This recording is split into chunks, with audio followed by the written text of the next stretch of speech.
몇 주 동안 예외가 없는 법의 과정, 그래서 수행의 중심 개념을 공부를 했어요. 그 가운데에 이렇게 우리가 이제 표현을 할 수 있는 거죠. 지혜를 무력화시키는 심의 오염원인 5가지 장애를 버리고 사념초에 잘 확립된 마음을 가진 자는 칠각지를 있는 그대로 닦아서 명과 해탈로 이끌린다. 그래서 위없는 바른 깨달음, 열반, 위없는 바른 깨달음을 성취하고 그것이 열반의 실현이고 그것이 구원이다. 이렇게 이제 수행의 중심 개념, 예외가 없는 법의 과정을 이제 그려냈는데, 그러다 보니까 불교 안에서 일반적으로 잘 주목하지 못했던 구원이라는 개념 때문에 그렇다면 불교 안에서 중생구제의 방법은 어떤 것일까? 그러니까 구원이라는 개념이니까 중생을 구제한다라는 거 불교 안에서 어떻게 찾을 수 있을까라고 할 때 바로 지난주에 공부했던 상가라화경이 있었죠. 상가라화경은 우리 이제 요 교재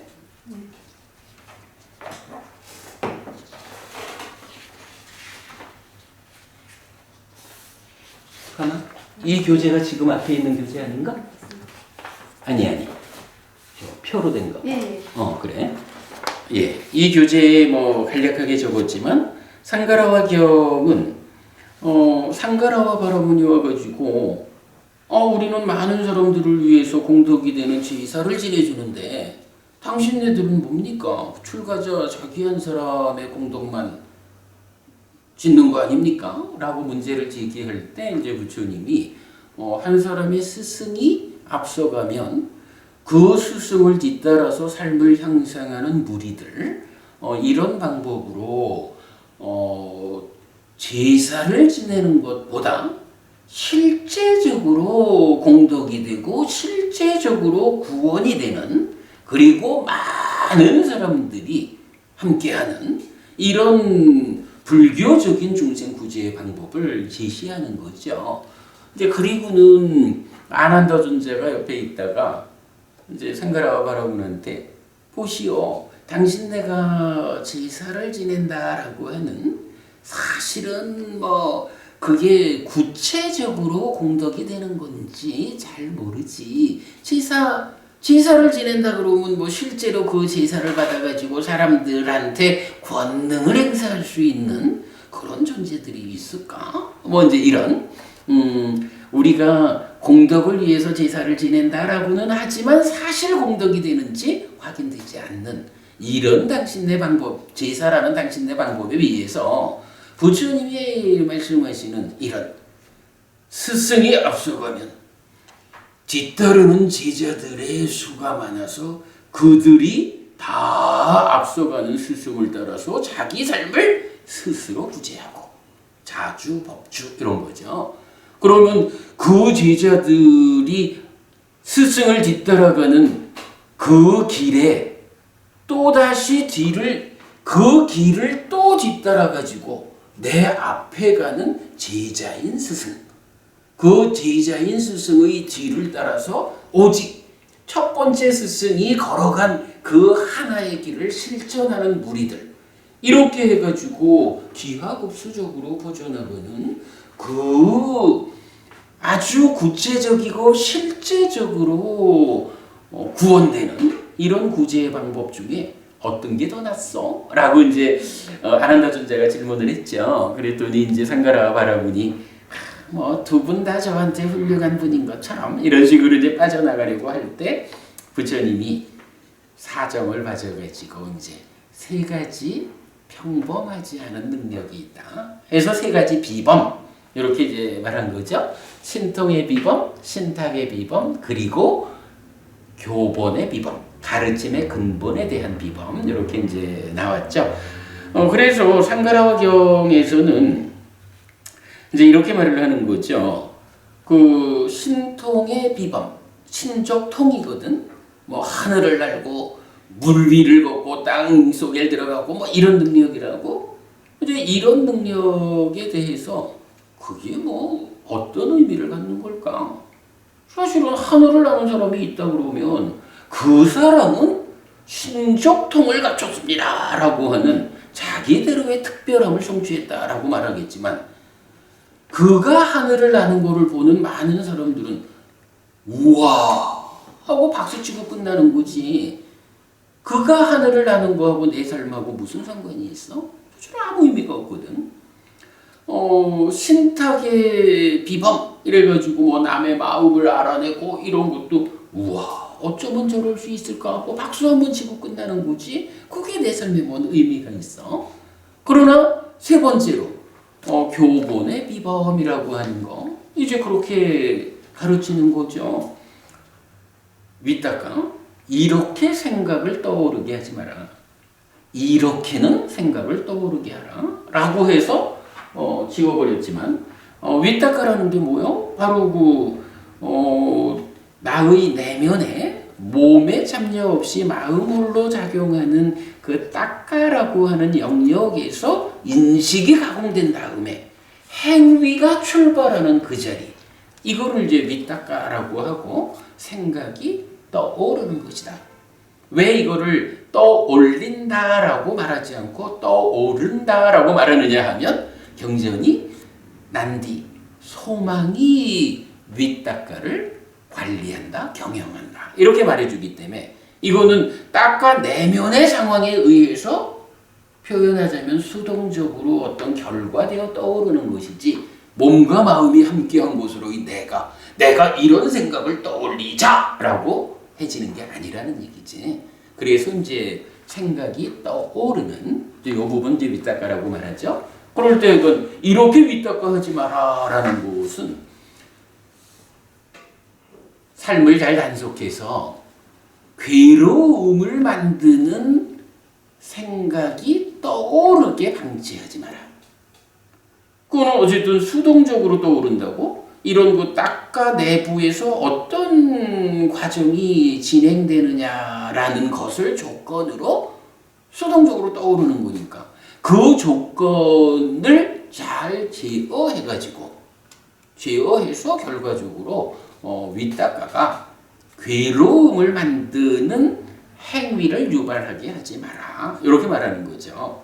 그래서 이렇게는 위따까 하지 말고 이렇게는 위따까 하라 라는 것이 첫 번째고, 그리고 두 번째가 이렇게는 자의하고 이렇게는 자의하지 마라 라고 해서, 이때 어떻게 말하는 걸까? 비열이 자의하지 말고 열이 자의하자 이런 의미가 되겠죠. 그리고 세 번째로는 이런 것은 버리고 이런 것은 성취해서 머물라 라고 하는데, 그거는 뭐 우리가 조금 이따가 보겠지만, 어쨌든 삶의 과정에서 장애가 되는 거 5가지 장애가 뭐라고요? 지혜를 무력화시키는 심의 오염원이야. 그래서 어쨌든 5가지 장애를 버리는 일이 삶의 향상에서는 뭐 이건 첫 번째 비중을 가지고 제시가 되죠. 그래서 5가지 장애를 버리고 무엇을 성취해서 머물까? 라고 할 때 이제 오늘 말은 뒤이어 보겠지만은 어떻게 삶을 향상하는가라는 성취해서 머무는 이야기가 진행되죠. 그러면 이제 이렇게 삶에서 괴로움을 만드는 행위와 인식, 그리고 내면이 제어되고 괴로움을 만들지 않는 행복을 만드는 행위와 인식, 그리고 내면의 과정이 진행되도록 하라 라고 사람들한테 부처님이 알려주는 이거는 그냥 배워서 실천만 하면 되는 거예요. 그럼 그거는 우와 저 사람은 어떻게 하늘을 나를까? 이렇게 박수치는 게 아니라 내 스스로 실천을 통해서 나의 삶을 향상하는 거죠. 그래서 상가라와 경의 결론은 뭐냐 하면, 그렇기 때문에 앞에 두 가지 비범은 내 삶에 상관없이 지들 좋은 거고, 이 가르침, 그러니까 교본의 비범이라고 하는 이거는 그대로 가르쳐 주는 대로 실천할 때 내 삶이 향상하는 거기 때문에 이게 으뜸입니다. 이렇게 말하는 거였죠. 그러니까 이제 상가라와 경을 통해 가지고 이렇게 교본의 비범이라는 개념을 우리가 발견한 거예요. 그런데 이 세 가지 비범을 말하는 경이 또 하나가 있어요. 세 가지 비범을 상가라와 경하고는 조금 다른 측면에서 이제 소개를 하는 거예요. 그게 요 표에 보면 왼쪽 깨왔다 경이라고 디가니까야 11번 경이 있거든요. 디가니까야 11번 깨왔다 숙당에서는 깨왔다라는 사람이 있어. 그러니까 장자의 아들이에요. 그러니까 제가자죠. 장자의 아들 깨왔다가 부처님한테 부탁을 드리는 걸로 시작을 해요. 아, 부처님, 저희가 이렇게 부처님 가르침을 믿고 따르는 제자들인데 저희 생각에는 이 마을에 좀 더 많은 사람들이 부처님의 제자가 되면 좋을 것 같아요. 좋겠습니다. 라고 하면서 그걸 위해서 부처님 제가 부탁이 하나 있습니다. 라는 거예요. 그 부탁의 내용이 뭐냐 하면 부처님께서 부처님 제자 중에 인간의 법을 넘어선 신통의 비범, 신족통 이거죠. 세 가지 비범 중에 하나, 신통의 비범을 낮출 수 있는 비구를 한 사람 지명해서 보내주시면, 그러니까 부처님 제자 중에 어떤 그 신족통을 갖춘 어떤 비구를 우리 마을에 좀 보내주십시오. 그러면 더 많은 사람들이 세존에게 깊은 믿음을 가지게 될 것입니다. 와, 부처님이란 양반이 있는데 그 부처님이 자기 제자를 한 사람 보내줬는데 그 제자가 하늘을 날고 무리를 걷고 땅속에 들어가고 별별 정말로 신통력을 행사하는 걸 보니 그 스승인 부처님이란 분이 그 부처님은 얼마나 위대할까? 이래가지고 우리 마을 사람들이 부처님의 제자가 되지 않겠습니까? 부처님 제자 중에 누구를 지명해서 보내주십시오. 이렇게 이제 부탁을 한 거예요. 그랬더니 부처님이 안 된다라고 답을 하는데, 자, 부처님은 이렇게 말씀을 하셔요. 나는 비구들에게, 오라 비구들이여, 흰옷을 입은 제가자들에게 인간의 법을 넘어선 신통의 비범을 낮추어라 라고 법을 설하지 않는다. 그러니까 깨웠다가 부탁드린 거는 그 신통력을 갖춘 비구를 보내주시면 우리 마을에 많은 사람들이 부처님을 스승으로 불교신자가 될 겁니다 라고 요청을 드렸는데, 정작 부처님은 나는 나의 제자들한테 그 흰옷을 입은 제가자, 요게 이제 제가신자거든요. 제가신자들한테 되도록 신통력을 발휘하지 마라, 이렇게 말한다는 거예요. 그러니까 부처님 입장에서는 나의 제자들은 사람들 앞에서 하늘을 날고 무리를 걷고 뭐 이러한 신통력을 되도록 드러내지 마라 라고 주의를 주는 스승인데, 그 일을 위해서, 그러니까 그런 일을 위해서 사람을 보내달라 하니까 부처님이 그건 옳지 않다, 이렇게 이제 말씀하시는 거예요. 그러면서 상가라와 경하고 동일하게 세 가지 비범에 대한 이야기를 해요. 자, 상가라와 경에서는 세 가지 비범 중에 앞에 두 가지 하고 교본의 비범 하고를 어떻게 구분했어요?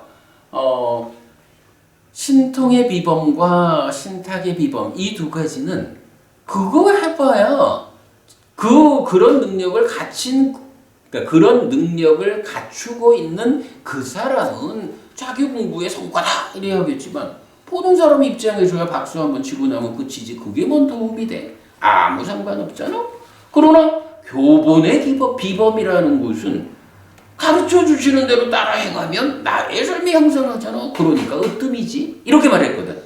그런데 이제 깨왔다경에서는 부처님은 좀 다른 측면으로 자, 세 가지 비범이 있는데 이 세 가지 비범 중에 앞에 두 가지는 좀 문제가 있어. 위험이 뒤따라. 이렇게 말하거든요. 그게 이제 뭐냐 하면 자, 신통의 비범은 이제 신적통이잖아. 근데 여기에는 이런 위험이 뒤따른다라는 거예요. 부처님 말씀이 간달이라고 부르는 어떤 주문이 있다는 거야. 그러니까 요거는 이제 부처님 가르침은 아니지. 외도들 가운데에 간달이라는 주문이 있는데 그 주문을 공부한 사람도 하늘을 날고 물 위를 걷고 땅속을 들어가고 하는 이런 신적통을 행할 수 있다. 그러니까 신적통이라는 게 꼭 부처님 가르침에 의해서만 신적통을 얻을 수 있는 게 아니다라는 얘기예요. 물론 그렇지. 부처님 가르침이 그 신적통을 얻기 위한 가르침이 아닌 거죠. 그거는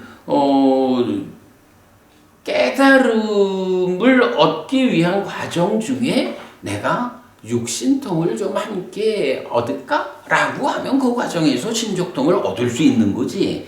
이 신적통이 공부의 완성은 아니란 말이에요. 그러다 보니까 다른 방법으로도 신적통을 얻을 수가 있는 거예요. 그러면 이제 만약에 부처님이 요청하는 대로 그 신통력을 부리는 제자를 보내준 거야. 그래가지고 막 하늘을 날고 뭐 딱 무리를 걷고 이러니까 사람들이 와 하는데 그 옆에서 누가 저 사람만 그거 하나? 나도 할 수 있어? 라고 간달이라고 하는 주문을 공부하는 사람이 그 사람도 똑같이 하늘을 날고 무리를 걷고 이렇게 딱 해봐. 그러면 그 동네 사람들이 처음에는 와 제자가 저 정도니 부처님은 얼마나 할까? 이러면서 부처님이 제자가 되려고 했다가 그 옆에서 어떤 사람이 간달이라는 주문을 통해서 나도 할 수 있어! 이래 하면 이거는 부처님도 별거 아니네 간달이라는 주문으로도 할 수 있는 거 부처님이 그렇게 별나다고 이래 할 수 있잖아.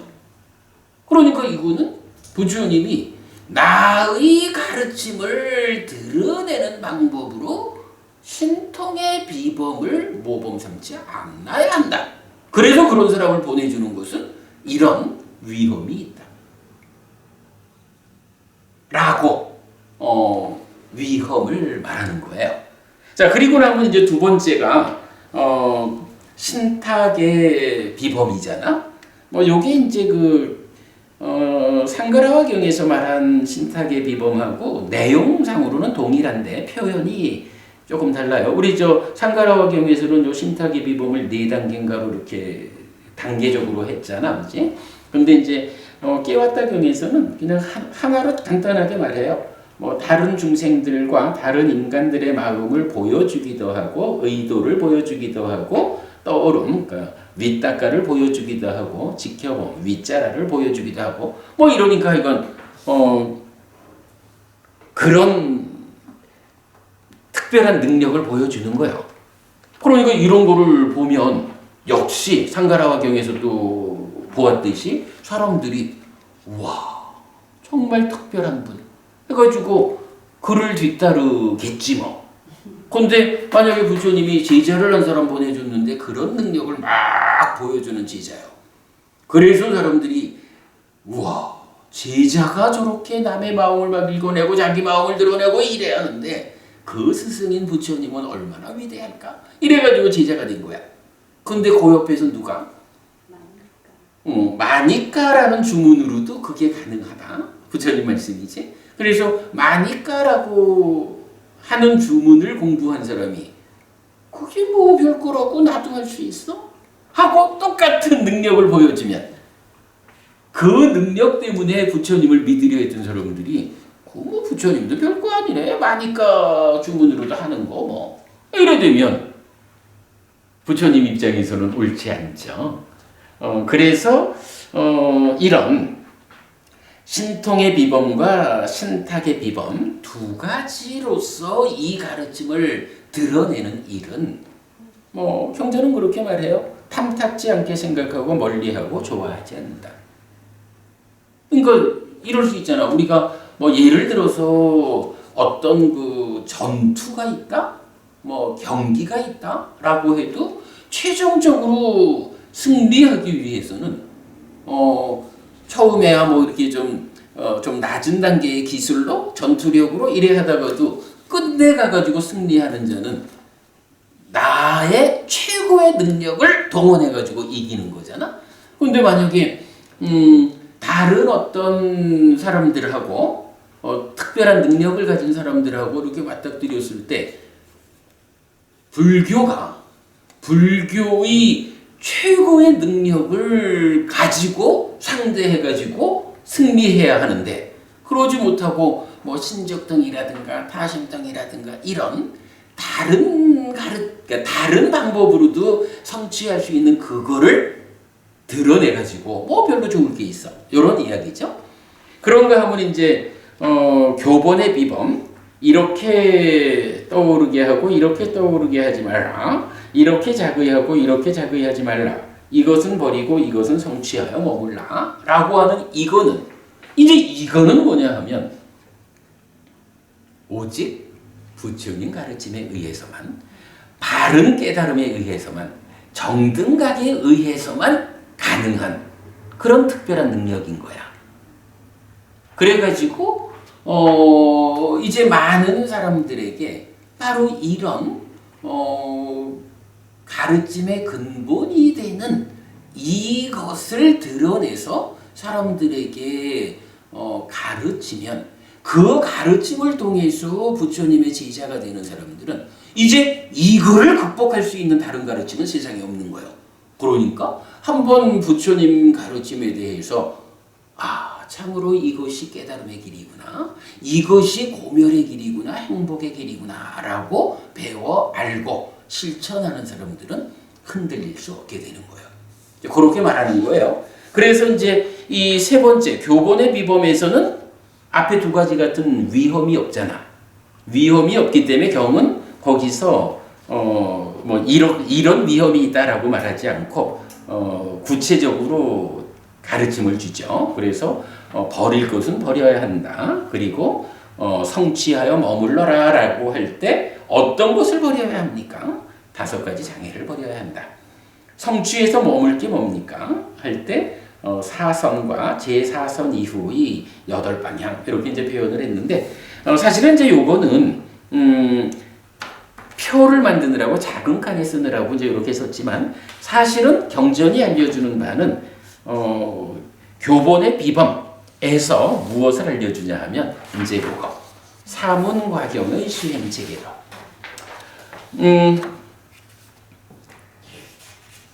디가니까야 첫 번째 경은 법망경이에요. 그래서 그 법망경에서는 세상에는 바르지 못한 견해가 있다라고 해서 62가지의 경우로 그 삿된 견해들에 대해서 설명을 해요. 그래서 그야말로 세상에 모든 삿된 견해들은 이 62가지 안에 있어서 이런 법의 그물로 건져 올리면 다 걸리게 된다. 오직 무아라는 하나의 견해만이 그러니까 무아니까 알맹이 없는 상태이기 때문에 이 법의 그물을 통과한다. 이제 이런 식으로 법망, 성스러운 그물 이런 이름으로 이제 법망경이 있어요. 그리고는 이제 디가니카의 두 번째 경이 사문과경이라고 사문에게 어떤 결실이 있는가라는 주제의 경인데 이 사문과경에서 설명하는 게 이제 그림으로 그리면 이렇게 그려져요. 그리고는 디가니카야가 총 34개의 경으로 구성되거든요. 그리고 거기에 3권으로 나뉘어 있어. 그럴 때 제1권이 13번 경까지를 포함해요. 그러면 13개 경 중에 1번은 법망경 빠지고 두 번째 경이 사문과경으로 이런 체계를 설명하는데 요게 이제 이건 열애가 출현하면서부터 깨달음을 성취하는 전체 과정이거든. 그리고 나머지 그 13번경까지가 물론 뭐 이제 뒤에 가가지고 몇 개 경은 이제 조금은 다른 목적을 설명하느라고 조금 이제 설명이 그러니까 제시하는 내용이 조금 달라지지만 그러나 이제 기본적인 틀은 2번 사문과경부터 13번 삼명경까지가 요 책에 출가하면 어떤 결실이 있습니까? 라는 설명에 의해서 불교가 수행이라고 말하는데 이 수행이라는 것이 어떤 틀을 가지고 있습니다 하는 것을 보여주거든요. 그래서 2번부터 13번까지 12개의 경이 그러니까 34개 경 중에 12개니까 그런 뭐 3분의 1에 해당하는 D가니까요 3분의 1의 경이 이 수행 체계를 설명하는 경이라고. 물론 이건 뒤에 가서 몇 개 경은 이제 조금 다른 목적에서 조금은 이제 그 변화가 있지만 그래도 대개의 경이 요걸 말해주거든. 그래서 요 사문과경의 수행 체계도라는 것은 기본적으로 불교 수행이 어떻게 시작되어서 어떤 과정을 거쳐서 어디까지 가는 것일까 라는 것을 소개해주는 아주 중요한 그림이에요. 요 사문과경의 수행 체계도 잘 이해하면 되고요. 이럴 때 이제 이 깨웠다 경도 디가니까의 11번째 경이잖아.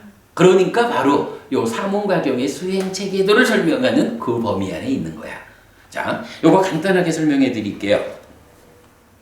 사문과경의 수행 체계도 하면 이제 제일 밑에 부모님 어딘가 하면 요 제일 밑에 여기에서 출발을 하는 거야.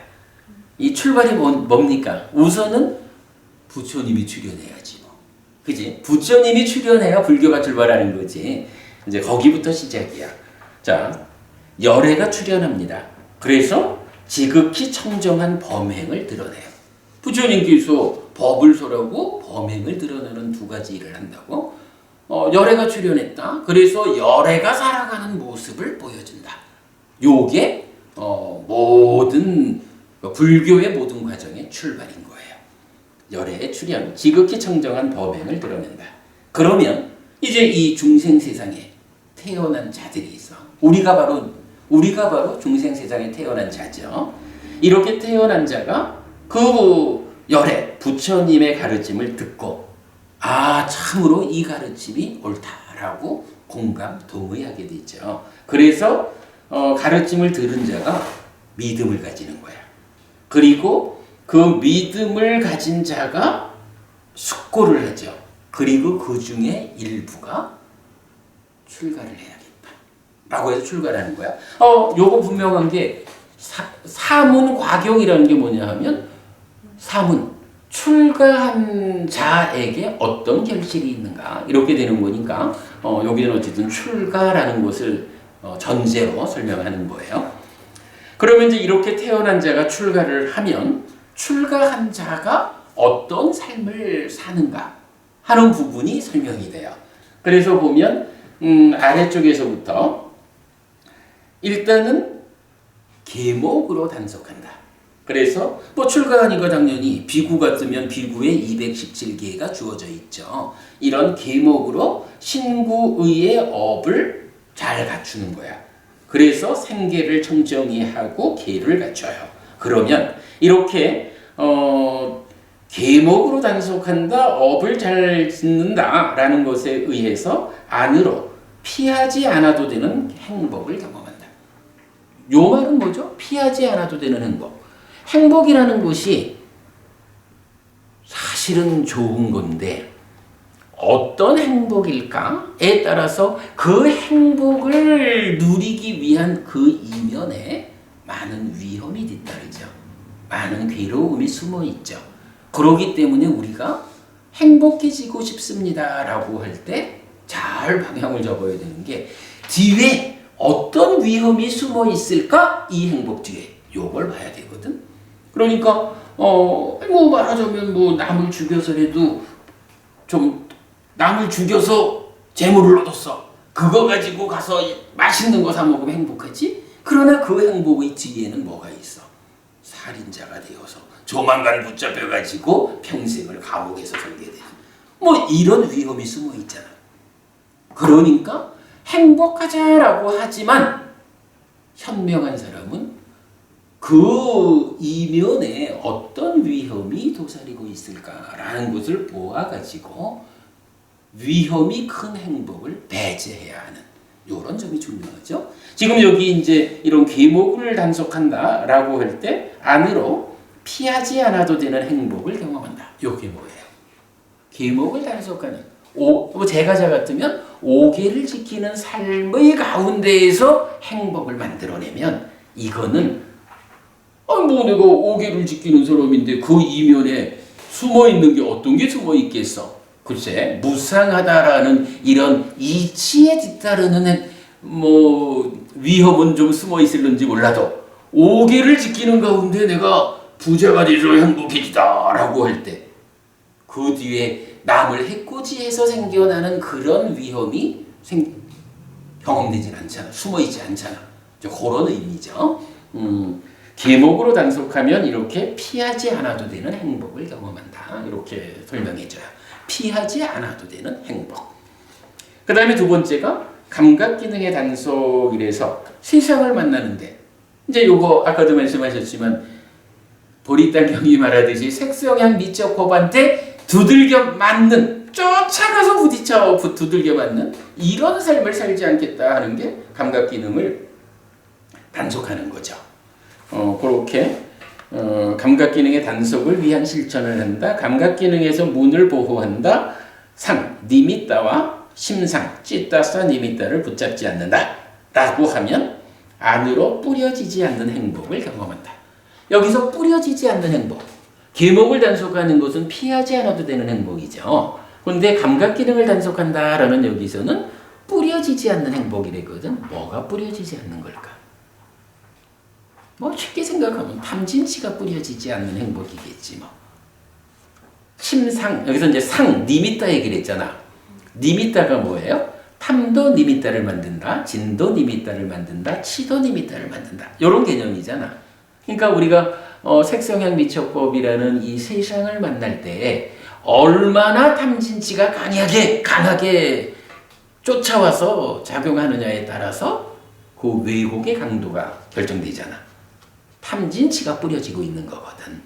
사실은 우리가 세상을 만날 때 탐진치가 뿌려진다는 그것 때문에 보리땅경이 말하는 쫓아가서 부딪혀만 두들겨 맞는 내 머리 아프다 이런 상황이 되니까 뿌려지지 않는 행복. 감각기능을 잘 단속하면 그만큼 탐진치가 뿌려져가지고 만드는 그런 괴로움에서 벗어난다. 뿌려지지 않는 행복. 이런 의미가 되겠죠.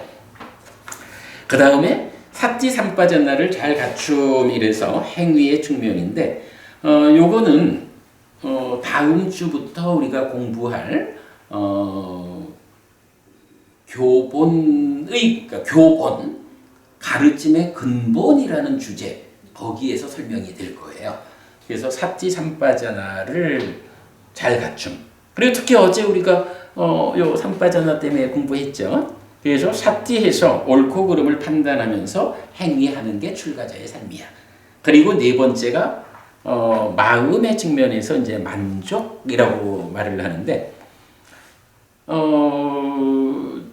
불교 출가자들이 완전히 그 무소유의 삶을 살라라고 요구되지 않아요. 부처님은 무소유하라라고 가르치질 않거든. 근데 예를 들어서 자인하교 같은 데는 뭐 거기는 뭐 이제 지금은 두 가지 파가 있다 하죠. 근데 이제 아마 원래 그 자인하교 가르침에는 그 무소유의 실천을 위해서 옷도 입지 않는다. 그래서 나체 수행자들이고 그렇잖아.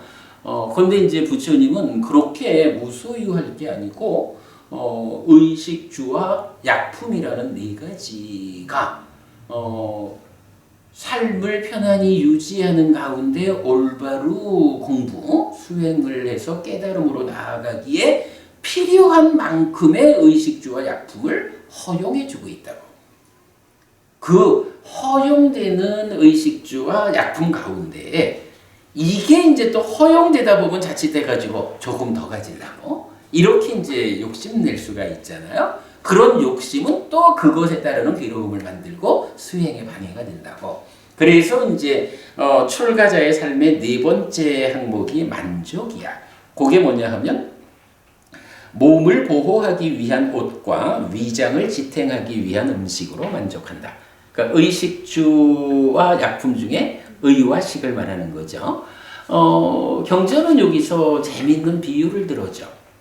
새가 오직 두 날개만을 짐으로 날아가듯이 이렇게 표현하거든.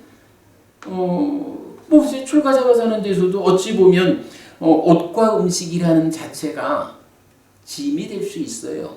그거요. 살아남기 위해서 필요한 건데 그걸 짐이라 할까? 이렇게 말할 수도 있지만 어찌 보면 우리가 끝내 도달하려고 하는 깨달음의 입장에서 보면 몸 자체도 짐이잖아. 그죠? 그러니까 새가 자기의 양 날개만을 짐으로 날아간다라고 하듯이 불교 안에서 출가한 사람도 그 삶에서는 일단 비바람으로부터 또 추위로부터 이 몸을 보호하기 위한 옷과 또 몸이 유지되어야 공부할 수 있다라는 것 때문에 몸을 유지하기 위한 만큼의 음식 요 두 가지를 두 가지에 대해서 그만큼으로 만족한다.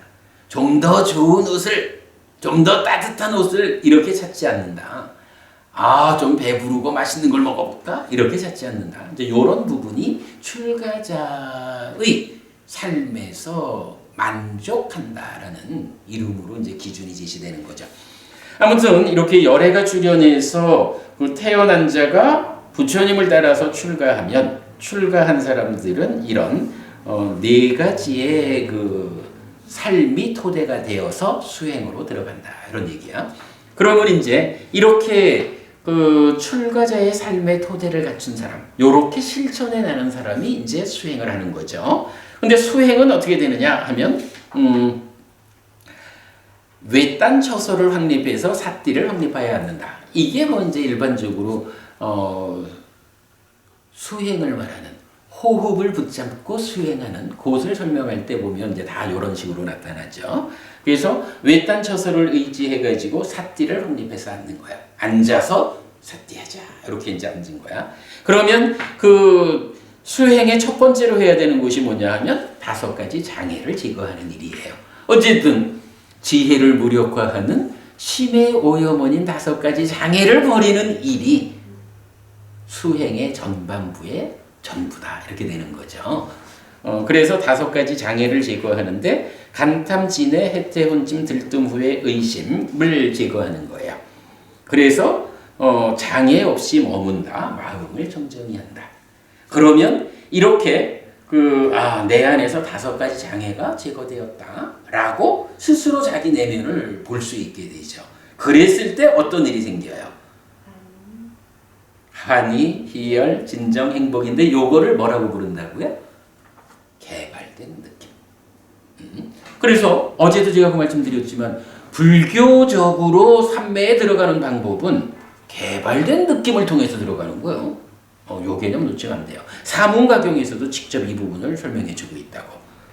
물론 이 5가지 장애라는 게 그 미세함으로 들어가면 결국은 사념처가 완성되는 거기까지 가서 장애가 다 제거된다 이렇게 봐야 되지만 어쨌든 단계적으로 삼매에 가는 과정에서도 일단 아까 법부님도 계속 보리타작을 당하고 있어요 이렇게 표현했지만 우선은 보리타작 당하고 있는 그만큼의 장애를 제거해야 그만큼의 장애로부터 내가 배제하고 호흡을 잡을 수 있어야 그 다음 단계로 넘어가잖아. 여기서 5가지 장애를 제거한다라는 것은 그만큼을 우선 한정지어서 말한 거죠. 그래가지고 잘 자그했다. 호흡을 붙잡았다. 호흡을 붙잡고 머물렀다. 이렇게 되면 그때부터 그래 환희, 희열, 진정, 행복이라고 하는 우선은 이제 낮은 단계에 개발된 느낌이 생겨난 거죠. 이 개발된 느낌이 환희로, 희열로, 진정으로, 행복으로 더 높아져 가면서 몸이 진정된 자의 신, 쥐따는 행복하다, 행복한 자의 쥐따는 삼매에 든다. 이렇게 이제 경전을 알려주고 있거든. 이제 그런 과정이에요. 그래서 사념초 수행으로 시작해가지고 장애를 제거하고 삼매에 들어가는 과정이 1단계로 나오는 거야. 그러면 이제 이렇게 삼매에 들었다라는 것이 부처님 가르침에 의해서 이렇게 들어가는 삼매는 삿된 삼매일까요? 바른 삼매일까요? 당연히 바른 삼매겠지. 이 바른 삼매가 초선, 제2선, 제3선, 제4선이라는 네 가지 선, 4선으로 정의가 되죠. 그래가지고 이렇게 행복한 자의 쥐따는 삼매에 든다라고 해서 초선에 들은 거야. 그러면 그 초선의 상태는 어떤 상태냐 하니 유심유사, 윗닦아 윗자라 있는 삼매 이렇게 되죠. 그리고 그때가 역시 이건 정확하게 설명이 되는 거예요. 그 유심유사의 초선 상태가 어떤 상태입니까? 떨짐에서 생긴 희화락의 상태입니다. 소유를 떨쳐낸 욕계라고 하는 이 낮은 삶에 속한 것을 떨쳐내고 삼매에 대해 초선에 올랐다는 건 이제 색계로 올라선 거잖아. 소유라고 하는 이 낮은 삶에 속한 것들을 다 떨쳐낸 거예요. 그것을 떨쳐내면 어떤 일이 있느냐? 바로 개발된 느낌이 시작돼가지고 초선에 들어가는 이 낮은 단계의 개발된 느낌, 환희, 희열, 진정, 행복, 이것을 한 단계 넘어서가지고 욕계로부터 벗어났어, 소유를 떨쳐냈어 라는 데서 생겨나는 한 단계 높아진 개발된 느낌이 있거든. 그것이 뭐냐 하면 떨침에서 생긴 희화락, 삐띠와 숫다, 이렇게 숙하 이렇게 되는 거거든요. 그게 이제 그러니까 초선을 말하면서 이렇게 유심유사의 근데 그 상태는 떨침에서 생긴 희화락이요 라고 느낌의 상태, 이 삼매에 있을 때는 어떤 느낌이 경험될까? 이렇게 부처님은 그 삼매를 설명해 주고 있다고. 그러니까 개발된 느낌의 향상 과정으로 삼매에 들고 그렇게 들어온 삼매는 이 개발된 느낌의 이런 수준의 개발된 느낌이 경험되는 것이다 라고 그 상태를 직접 알려준다고. 느낌이라는 게 이렇게 수행에서 중요한 거라고요. 자, 그리고 나면 이제 수행이 더 깊어지면 제2선으로 가겠지. 제2선이라는 것은 이제 무심무사, 윗닦아 윗자라가 가라앉은 이런 상태죠. 그리고 그때는 느낌도 한 단계 높아지는 거야. 어떻게? 그러니까 초선은 욕계를 벗어났다, 소유를 떨쳐냈다라는 떨침에서 생긴 희화락이라면 이제 제2선은 삼매에서 생긴 희화락이다라고 말하거든요. 이때는 우리가 이제 다른 경들을 참고해야 되지만 초선의 상태는 담마사마디, 법의 삼매라고 설명을 해요. 그러니까 색성향 미척법 중에 어떤 한 가지 법을, 그러니까 대상을 붙잡고 삼매에 들어간 거야. 그런데 제2선부터는 찌따 사마디라고 해서 마음의 삼매라는 거야. 이거는 법의 삼매. 그 중에 이제 이건 호흡이지. 호흡이라고 하는 하나의 법, 그 대상을 붙잡고 삼매가 들어갔다면 그 상태에서 제2선으로 올라가는 과정은 더 깊어져서 이제 찌따 자체가 삼매를 성취하는 요런 이제 그 차별을 보여주는 거예요. 그래서 찌따 사마디, 마음의 삼매가 되고 그럴 때에 어떤 느낌이냐 하면 삼매에서 생긴 희화락이라는 한 단계 더 높아진 개발된 느낌이 경험되는 요렇게 이제 제2선이 설명이 되는 거예요. 그러면 이제 또 더 올라가면 제3선이야. 사념락주라고 해서 평정과 사띠에 의해서 즐겁게 머문다 이런 의미죠. 그리고 그때는 제2선은 삼매에서 생긴 희화락인데 사실은 이 행복하다라고 하는 요것도 수행을 위한 토대가 되기 때문에 수행이라는 건 어쨌든 흔들리지 않는 위에서 깨달음으로 가는 거잖아. 앞의 과정보다는 훨씬 더 흔들리지 않은 상태가 됐지만 그러나 삼매에서 생긴 희열이라고 하는 요 기쁨의 상태도 마음의 입장에서 보면 흔들리는 거야. 제3선으로 가면 희열, 기쁨이라고 하는 요 상태까지는 가라앉는 거예요. 그리고 희와 락 중에 행복하다, 즐겁다라고 하는 요만큼은 아직 남아있고 거기에 평정이 드러나기 시작하는. 그래서 평정과 락이고 거기에 이제 사띠가 이제 명확함, 사념조에 잘 확립된 심 이런 개념으로 보면 확립된 것으로의 사띠가 드러나겠죠. 이제 그래서 평정과 락이라는 두 가지 느낌에다가 사띠가 확립된 요 상태를 말해주는 거예요. 그래서 제3선은 희가 사라진 락이라는 개발된 느낌이 경험되는 상태다. 그리고 제4선으로 가면 사념청정이라고 해서 요거는 다른 경들이 알려주는 거에 의하면 사띠가 청정해진 거야. 그리고 평정의 상태야.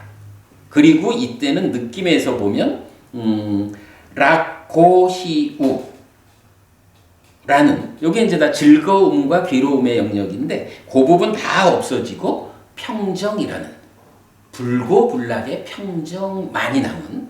그러니까 요거는 이제 앞에서 희가 사라지고 락만이 남았었잖아 제3선은. 근데 그 행복하다라고 하는 락의 상태도 깨달음으로 가기 위한 흔들리지 않음의 측면에서는 그 행복만큼도 방해가 되는 거야. 그래서 그거까지도 가라앉히고 완전히 평정의 상태가 된 요게 제4선. 그럼 평정이라는 것도 느낌이다라는 걸 알겠죠? 예, 그렇게 이제 제4선은 즐거움도 가라앉은 평정의 완성. 그리고 사념청정의 상태. 사띠라는 것이 아주 청정해진 이런 부분이고. 물론 이제 뒤에 보다 보면 요 평정도 다양함의 평정과 단일함의 평정이라는 구분이 있어요. 요거 이제 뒤에 또 소개할게. 그럴 때 제4선이라고 말하면 색성향 미촉이라는 물질 영역에 대한 다양함으로의 평정이다. 무색계로 올라가면 공무변처의 평정 이런 식으로 단일함의 평정. 이래서 이게 그 제4선 이러면 무색계는 어디 갔어? 이렇게 볼 수 있잖아. 근데 바로 이 평정이라는 것을 놓고 이 평정이 다양함의 평정이라면 색계의 제4선에 속한 평정이고 단일함의 평정 이러면 무색계의 그 공무변처의 평정, 식무변처의 평정, 무소유처의 평정, 비상비비상처의 평정이라고 하든가 하여간 그렇게 이제 돼요. 그래서 사선까지를 말할 때 사람들은 무색계라고 하는 것은 좀 배제되었지 않느냐 이렇게 말하기도 하지만 사실은 이런 평정이라는 하나의 매개체를 가지고 보면 제4선이라는 평정의 상태에서 단일함의 상태로 차별화된, 그러니까 제4선의 차별화된 성취 상태를 무색계라고 한다. 이렇게 이제 이해할 수가 있는 거죠. 이제 그런 부분까지도 볼 수 있는데 이건 뒤에 더 보기로 하고. 자, 이렇게 되면 이제 그 바른 삼매로서의 사선이 있죠. 그리고 그 중간에 제가 써놓은 게 있죠. 그 1. 유심유사, 2. 무심유사, 3. 무심무사 이랬죠. 요게 뭐냐면 지난번에 한번 설명드렸죠. 일단 초선은 유심유사야.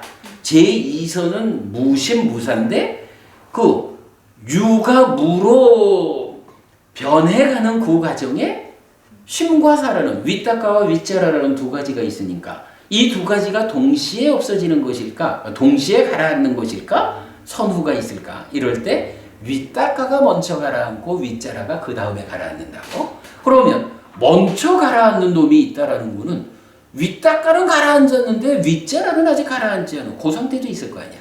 그걸 표현하는 게 무심유사 요래 되죠. 그게 초선과 제2선의 중간 과정이야.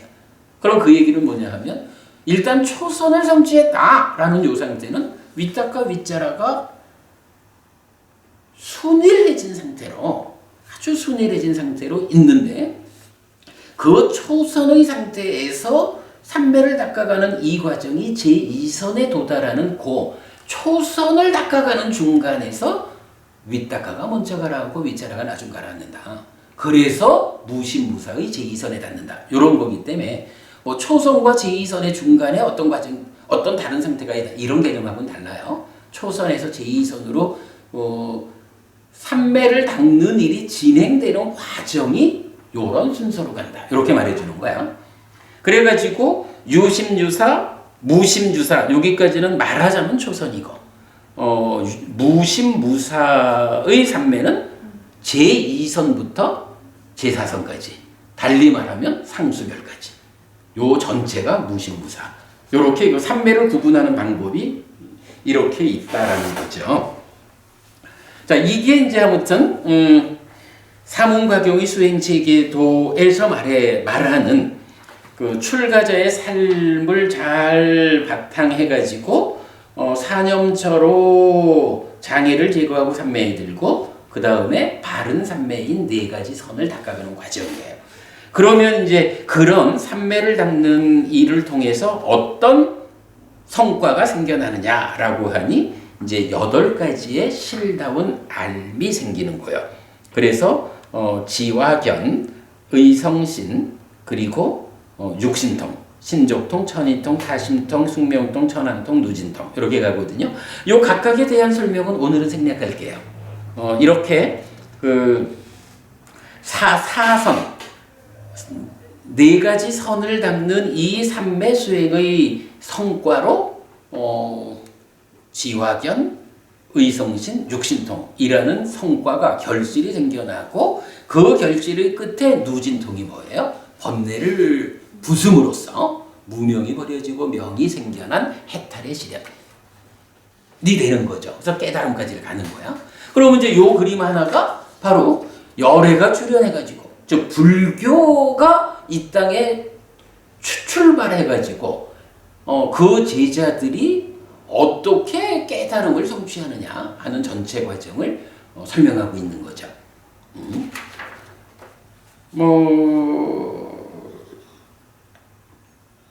기왕 이제 요 그림을 보니까 여기서 이제 한 가지 좀 우리가 봐야 되는 거는 그 부처님을 부를 때 그 아라한 정등각 그리고 명행족 이랬죠.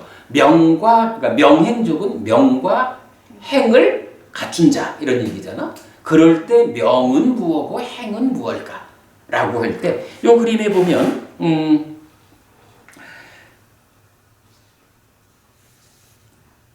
정정은 사선, 그러니까 바른 삼매는 사선이다 하고 그 위에 행이라고 써놨죠. 그리고 그 밑에 8가지 실다운 지혜라고 하면서 그거 명, 밝음 이렇게 써놨죠. 명행, 그러니까 명과 행이 무엇냐라고 정의해주는 경전이 있어요. 그 경전에 의하면 이렇게 사선, 삼매를 닦는 요것이 실천이야. 그리고 그 삼매를 닦는 일을 통해서 이런 8가지 알미 생겨나는 실다운 지혜가 생겨나는 그래서 깨달음이 실현되는 요 8단계를 명이라고 밝음이라고 표현을 해주는 거예요. 그래서 부처님을 명행족 이렇게 말할 때는 바로 사선의 실천을 통해 가지고 8가지 지혜 8가지 알미라고 하는 그래서 누진에 의한 깨달음까지를 실현했다. 이렇게 명과 행이 정의되는 거예요. 그러면 이제 물론 그러면 꼭 초선 이후만 실천이라고 할 거냐라고 하면 그러지는 않죠. 여기에 또 보면은 제가 여기 그 계목의 단속과 감각기능의 단속 중간에 계온과 정온 썼죠. 요건 또 이제 다른 경전에서 수바경이든가 경전에서 보면 이렇게 그 계목을 단속하는 여기까지는 계온이고, 감각 기능을 단속하는 데서부터 쭉 진행돼서 제4선까지 고기를 정온, 요게 삼매를 닦는 것이다 라고 말하고, 그 다음에 이제 8가지 실다운 지혜를 이게 해다 라고 개정해 구분을 해줘요. 그러니까 아까 말씀드렸지만은 이 사문과경의 수행 체계도를 가지고 디가니까야 일본의 12개 경전이 설해져 있잖아요. 그러니까 하나의 수행 체계를 가지고 어떤 측면에서 설명하느냐 하는 경전들이 그래 있거든요. 그래서 명행족도 설명되고 계정의 삼온도 설명이 되고 이런 거예요. 자, 여러분 이제 좀 참고 보기로 하고. 자, 그러면 이제 다시 3가지 비범으로 돌아와 가지고 결국은 이제 깨웠다 경에서는 앞에 2가지는 다른 주문으로도 할 수 있는 거니까 그걸 가지고 부처님 가르치며라고 내세우는 거는 좀 위험해. 그러나 3번째 비범은 이거는 누가 흉내낼 수 없는 거예요. 그러므로 이걸 해야 돼. 그런데 그게 구체적 내용이 뭐라고? 바로 사문과경의 수행체계도 이런 수행체계에 의해서 5가지 장애를 버리고 깨달음으로 가는, 이러한 깨달음으로 가는 그 수행 과정을 성취해서 머무는 거, 이거 해야 되는 거예요. 이거는 누구도 흉내내지 못해. 이렇게 말하는 거거든요. 그 가르침에 대해서 우리가 이해를 했어요. 여러분 충분히 이해되겠죠? 자, 그리고 한 장을 넘겨볼게요.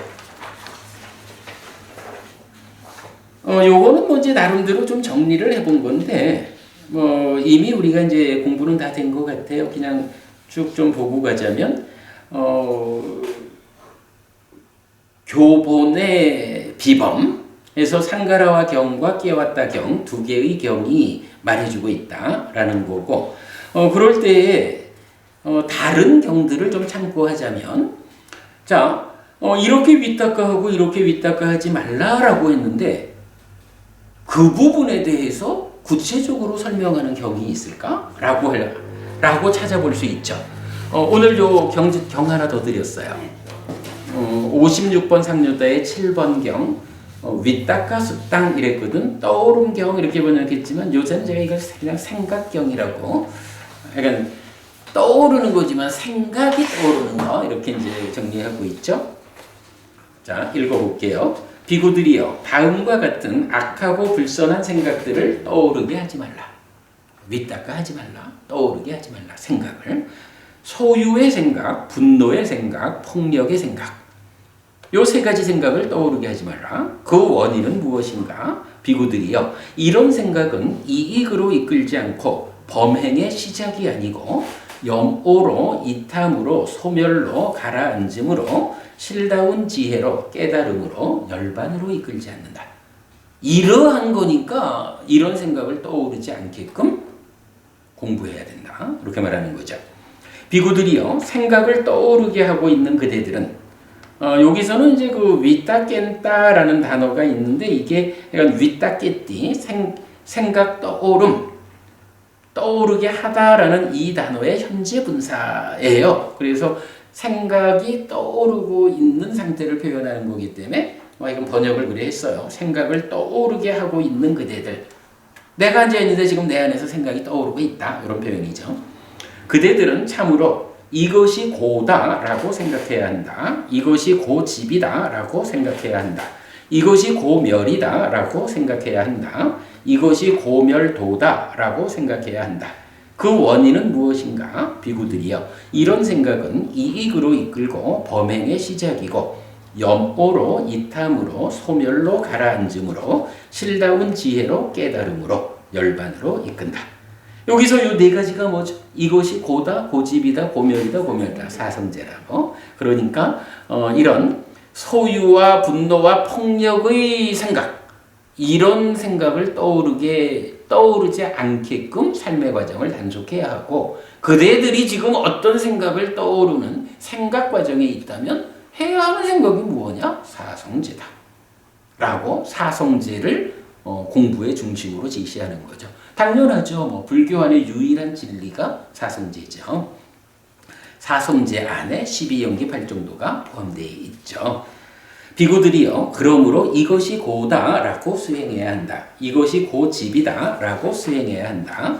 이것이 고멸이다라고 수행해야 한다. 이것이 고멸도다라고 수행해야 한다. 위타카스탄 아주 그 여기에 대한 정확함을 주고 있죠. 자, 그 다음에 넘어가면 두 번째로 에왕 마나시까로타 해가지고 이렇게 자의하고 이렇게 자의하지 마십시오 했는데 이건 뭐 더 볼 거 없지 뭐 모든 것을 포괄해가지고 열이 자의해야 합니다. 비열이 자의하지 않아야 합니다. 요 얘기로 되는 거죠. 그 다음에 이제 이것은 버리고 이것은 성취하여 머물라라고 했는데 거기서 이제 버려야 하는 것이 무엇냐라는 부분을 까마샀냐, 부야바다샀냐, 위행사샀냐라고 해서 그 생각과 관련한 그 밑바탕, 소유와 분노와 폭력의 경향을 버려야 한다. 이렇게 제가 이제 하나를 표현을 해봤고, 그 다음에 이제 근본적으로 들어가면 결국은 상라가정이라는 이 전도된 상을 버려야 한다. 이렇게 그러면 탐진치가 버려지는 거니까 그렇게 되면 상라가정과 대응되는 것이 무상고 무아라는 전도되지 않은 상이죠. 그럴 때에 그것이 무탐무진 무치의 그 깨달음으로 이끈다. 이렇게 그냥 표현을 해봤고, 한 가지 참고해야 되는 것은 성취에서 머물러야 하는 것이 무엇냐. 우리가 좀 전에 하여간 사문과경의 수행 체계도를 통해서 보았지만 또 좀 다른 측면에서 보면 기본적으로 사념처 어제도 우리가 보았지만 이어 보면서 머문다라고 해서 그 하나의 대상을 놓치지 않고 붙잡는 삼매를 성취하는 그런 머금을 말하죠. 그러니까 당연히 이게 성취에서 머물러야 하는 거야. 그리고 성취에서 머문다라는 이 말이 빨리어로는 뭐냐 하면 우빠삼빠차 위하라띠라는 말인데, 이 우빠삼빠차 위하라띠라는 말이 중점적으로 쓰이는 경우가 뭐냐 하면 바로 초선, 제2선, 제3선, 제4선 이 네 가지 선을 성취해서 머문다라는 표현이 경에서 가장 많이 나타나고, 그 다음에 또 하나가 자비희사 사무량심을 성취해서 머문다라는 요 표현이 동일하게 나타나는 거예요. 그럼 이제 이렇게 보면 사문과경의 수행체계도 요거나 아니 요 내용에 사념처하고 사선이 들어있는 거잖아. 그럼 거기에 이제 직접 나타나지는 않지만 사실은 이 5가지 장애를 제거하는 그러한 연장선상에는 자비희사 사무량심이 들어있죠. 그래서 불교 수행의 기본 틀은 사념처, 사마타, 윗바사나인데 그 과정 안에 사무량심을 닦는 것도 들어있는 이제 그런 부분을 이제 같이 소개를 해드렸어요. 요거 충분히 이해되겠죠? 그렇게 하면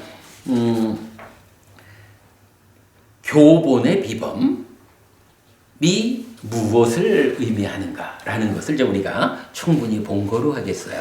자, 이 상태에서 오늘 우리가 꼭 좀 하나 보고 가야 되는 것은 저기 탐진치 책 2권 가져와 보세요.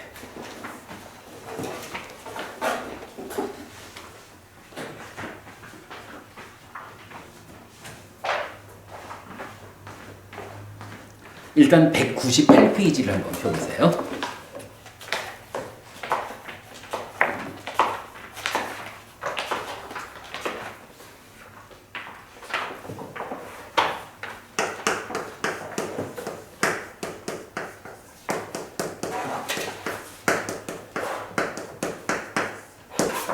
자, 지금 주제가 교본의 비범이에요.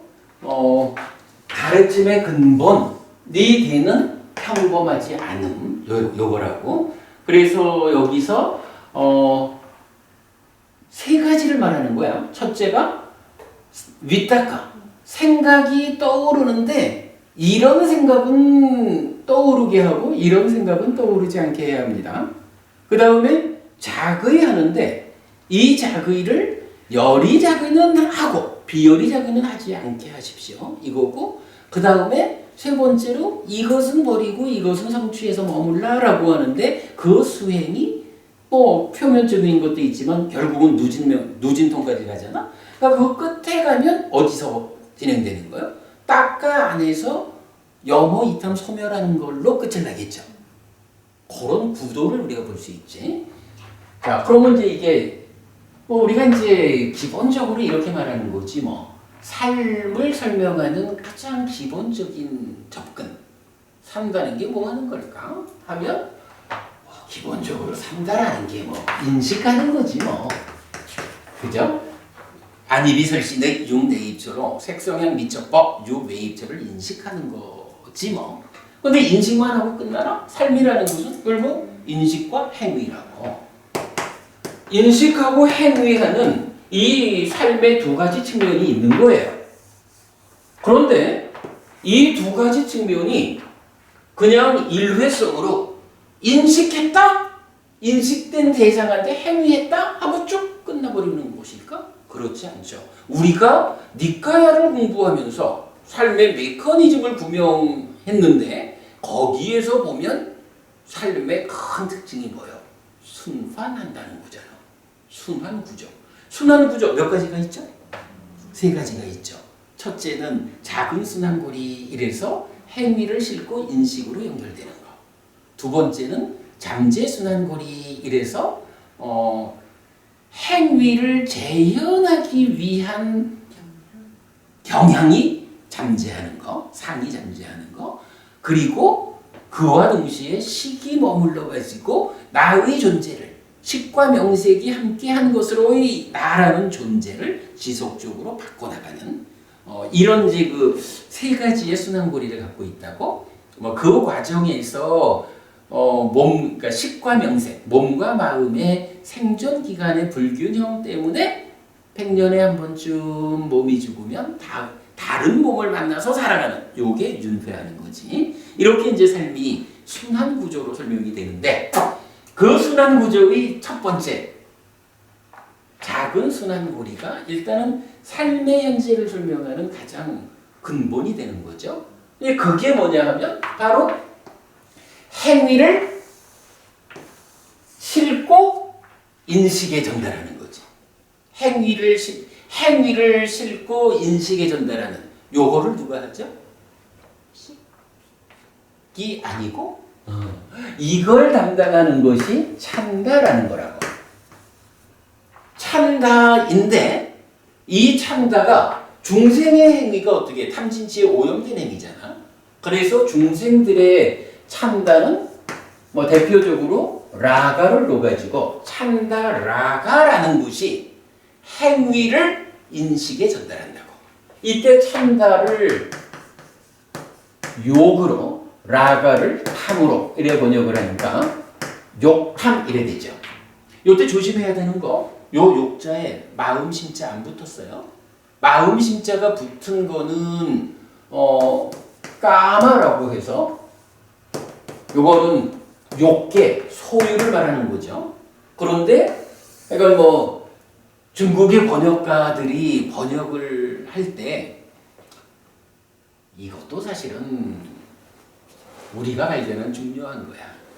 중국의 번역 경전에 의하면 이 욕하고 이 욕하고를 구분하지 않고 써. 그래서 상당히 많은 경우에서는 까마를 욕으로 번역하기도 하고 그래요. 그런데 욕계라고 하는 소유를 말하는 이 까마가 얼마나 우리 삶에서 중요한 개념이야. 그런데 어찌 보면 까마보다 더 중요한 개념이 찬다거든. 이 찬다가 뭐 하는 거냐 하면 행위를 싣고 인식에 전달하는 일을 하는 거라고. 그래서 5가지 장애를 볼 때도 간탐, 진해, 해태, 혼짐, 들뜸의 의심 이렇게 하기도 하지만 자, 장애.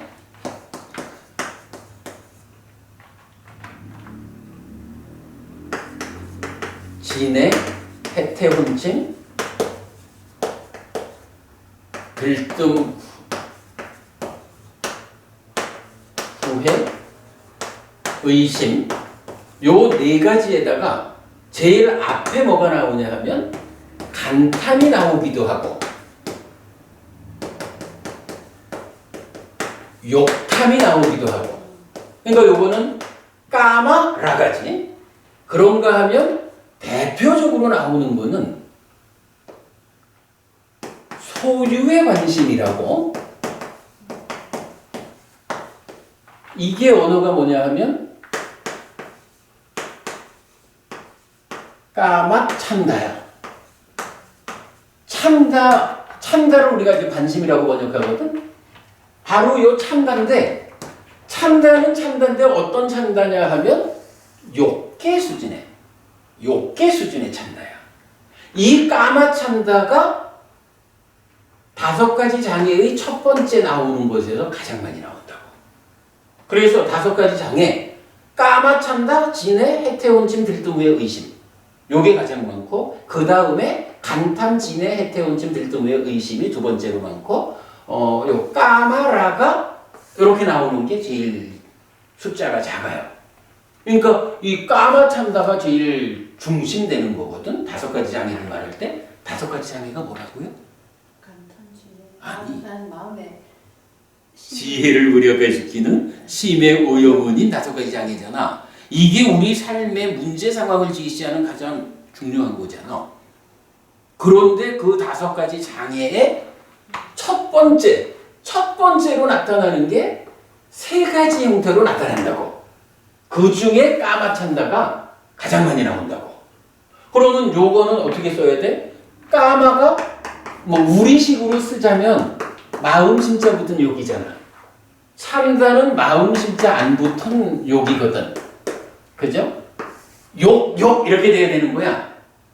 그러면 이게 마음 심자가 붙은 거와 안 붙은 거를 구분해서 써야 되는 필요가 있죠. 우리가 라가와 로바를 구분해냈죠. 라가를 탐이라고 하고 로바를 망이라는 새로운 번역어를 부여했잖아. 이 차이가 분명히 다른 단어를 가지고 부처님이 설명하고 있으니까 그 차이가 무엇이길래 다르게 표현하느냐를 알아야 되거든. 그래서 우리가 이거를 구명해냈잖아. 그런데 이 라가와 로바의 차별만큼이나 우리 삶을 설명하는 데서 중요한 거는 까마하고 참다라는 것이 다르다는 거예요. 분명히 달라, 그지? 참다 중에 까마가 함께한 욕계 중생 수준의 참다. 이거를 까마 참다라고 쓰는 거거든.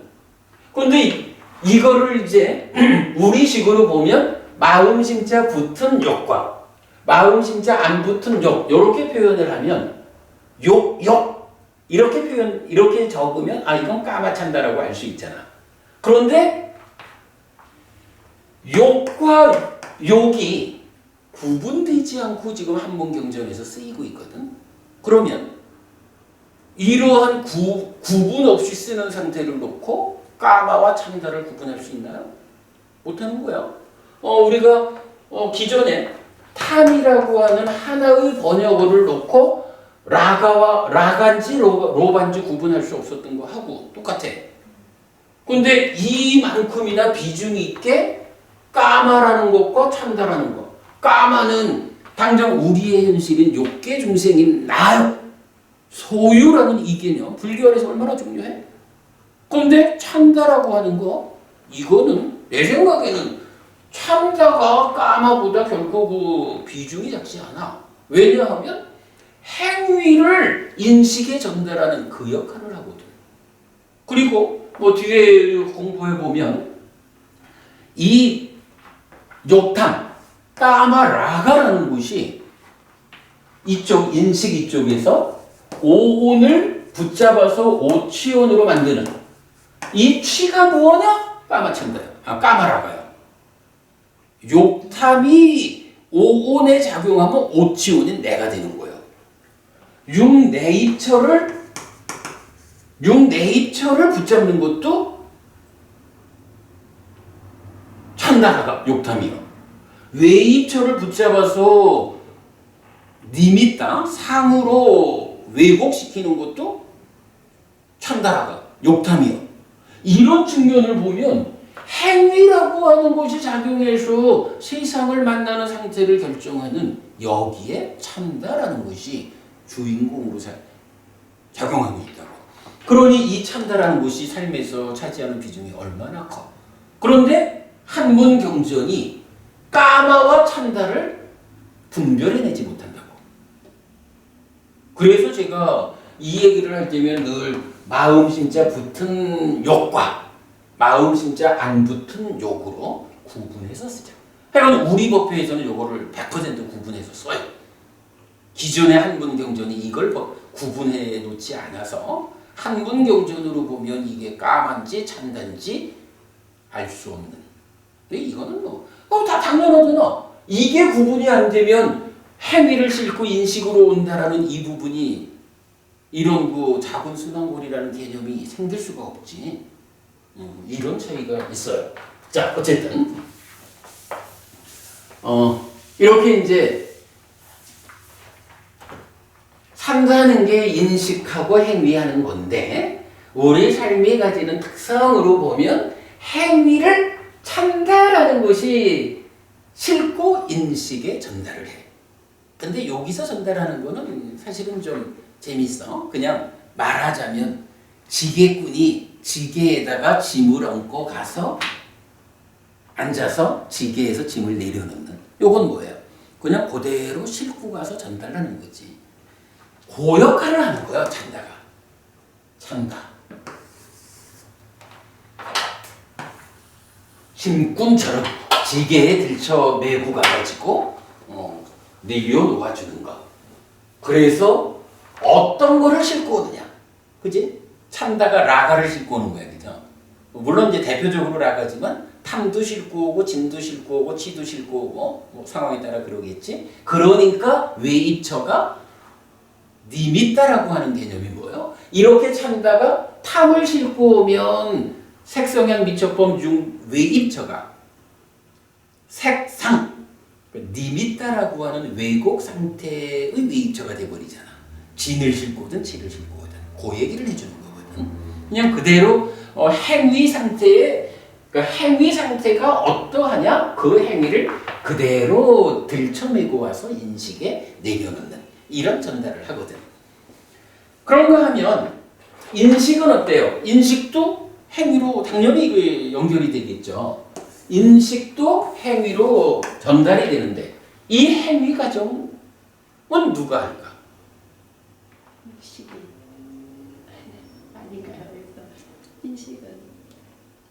인식을 행위로 전달하는.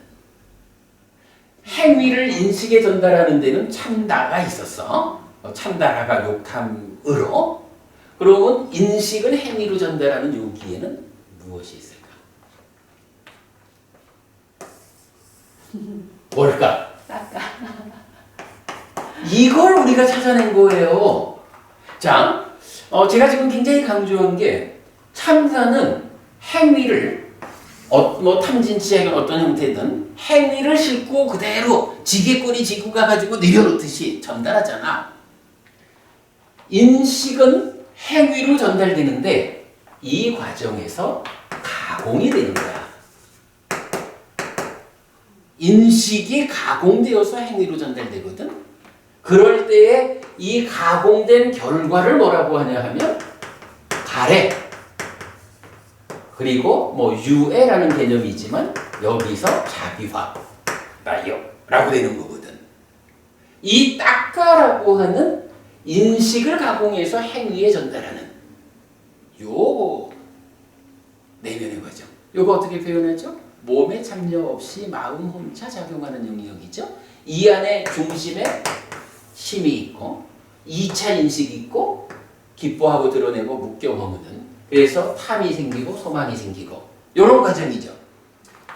인식의 결과를 가공해서 행위에 전달하는 요 자리를 따까라고 부르고 있죠. 자, 요렇게 놓고 보면 이때 요럴 때에 행위, 그러니까 인식이 가공되어 가지고 행위로 나가는 요 가래 자기화 여기서 이제 요 출발의 과정이 어떻게 되냐 하면 하나는 견해라는 게 있어요. 견해는 뭐야? 이런 가공의 결과로 어떤 안경을 쓰고 세상을 보는가 요 개념이 되겠죠. 그리고 여기에 또 하나는 밑닦아라는 게 나온다고요.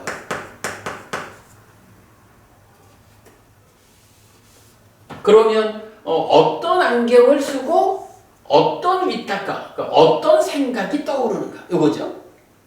안경 쓰고 생각이 떠오른다라는 그것으로부터 구체적으로 행위가 출발하는 거죠. 이렇게 되는 거예요. 그럼 보부님, 제가 이제 이 얘기는 그저 12연기 특강 하면서 사실은 많이 설명드린 건데, 보부님이 늦게 합류를 하셔서 오늘 처음 들으시는 것 같아. 근데 사실 이거 굉장히 중요하고 멋진 내용이야. 그래서 이건 그 삶이라는 곳의 첫 번째 설명은 삶은 인식과 행위인데 이게 순환적으로 연결됩니다. 그래서 행위를 인식에 전달하는 것은 참다, 참다라간데 이건 들쳐업고 가서 내려놓기만 합니다. 그러나 인식이 행위로 전달되는 그 과정에는 닦아라고 하는 몸에 참여 없이 마음 혼자 작용하는 이 영역이 있어가지고 이거는 그냥 여기에 그냥 탁 혼자 있는 거 아니잖아. 어떤 하나가 독립적으로 작용하는 게 아니라 하나의 영역이 있어가지고 어떤 그 삶의 과정이 전개되는 과정이라고. 그 전개되는 과정이기 때문에 이것은 인식을 가공한다고. 어떻게 가공하느냐에 따라서 세상을 그러니까 인식 결과가 행위로 전달되는 방법이 달라지는 거죠. 이런 구조를 갖고 있는 거예요. 자, 이런 상태에서 이제 교본의 비범이 뭐라고 말하나요? 자, 교본의 비범 첫째 뭐라고 하죠? 이렇게 밑닦아. 요거 말하지. 요 밑닦아가 뭐죠? 행위의 시작이죠. 그지? 행위의 시작점이거든. 그러면 이렇게 윗닦아하고 이렇게 윗닦아하지 말라라는 건 뭐예요? 바로 우리 삶을 구성하는 행위라는 것에 그 출발 자리를 바르게 하라. 아까 생각경에서 봤지만 까마 윗닦아, 부약바다 윗닦아, 위행사 윗닦아, 소유의 생각, 분노의 생각, 폭력의 생각이 떠오르면 그렇게 출발하는 행위는 문제가 있다. 괴로움을 만든다. 그렇게 떠올리지 마라. 그리고 사성제라고 하는 그런 생각을 떠오르게 하면 그것은 삶의 향상으로 이끈다. 이렇게 말해주는 거예요. 자, 이건 교본의 비범의 첫 번째는 행위의 출발 자리를 바르게 해야 합니다. 요런 가르침이요. 그리고 두 번째가 뭐죠? 자의. 자의에 대해서 자의라는 게 뭐예요? 육내입처와 육외입처에서 내입처가 외입처를 주목해서 감각하는 요게 자의잖아. 근데 이 자의가 자기 혼자 하나? 인식이라는 것이 가지는 특성이 뭐야? 하나의 객관에 대한 두 개의 공동주관이잖아. 내입처에다가 함께하는 공동주관이 있다고. 그 공동주관이 무엇입니까? 참다거든. 이렇게 행위를 싣고 전달해주는 요게 인식에 대한 공동주관이라고. 그런데 이 참다가 라가를 싣고 오면, 탐진치를 싣고 오면 어떻게 돼요? 탐진치가 이 자의하는데 작용을 하잖아. 그지? 탐진치가 공동주관으로서, 그러니까 공동주관인 참다가 인식에 함께 하는데 탐진치를 싣고 와서 함께 하면 그 경우를 뭐라고 하느냐? 비열이 자의. 세상 이치에 맞지 않는 자의다. 아무래도 무상고 무아라고 하는 세상 이치에 부합하는 그런 상태로 자의해야 온전하게 인식을 하잖아. 근데 탐진치라는 게 뭐예요? 그렇게 못하는 거잖아. 그게 비열이자의라고. 그런가 하면 수행을 통해서 욕탐 이 자리가 잘 단속이 되면 제어가 되면 어떻게 돼요? 탐진치를 실지 않고 오게 되잖아. 그 상태는 비자 없는 열이자의. 그래서 교본의 비범에서 두 번째는 뭐예요? 인식하는 그 자리에서 비열이자의 하지 말고 열이자의 하라. 욕탐이 공동주관으로 점령하는데 그때에 탐을 싣고 오지 않도록 제어해야 한다.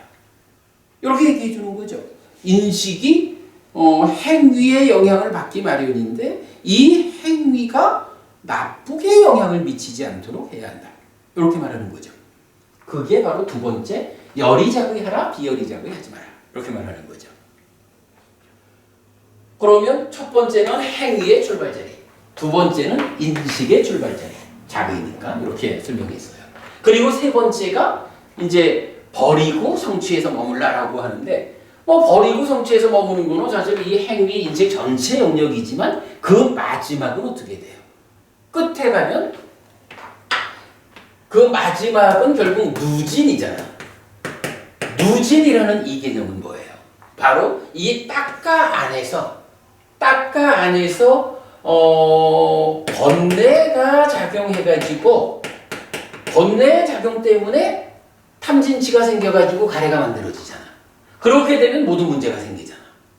그러니까 성취에서 머물러야 하는 그것의 끝은 누진. 이 번뇌가 부사진. 요런 상태를 성취에서 머물러야 한다. 그렇게 말하는 거죠. 그게 깨달음이죠. 그 과정이 삼매를 성취하는 거고 딱가 안에서 염오, 이탐, 소멸하는 이런 과정으로 설명이 되는 거죠. 이렇게 놓고 보면 교본의 비범의 세 번째는 뭐예요? 그 자리가 그러니까 이제 근본으로 들어가면 그 자리가 딱가 안에 있는 거죠. 오늘은 뭐 자세한 내용보다는 그 자리를 보는 거야.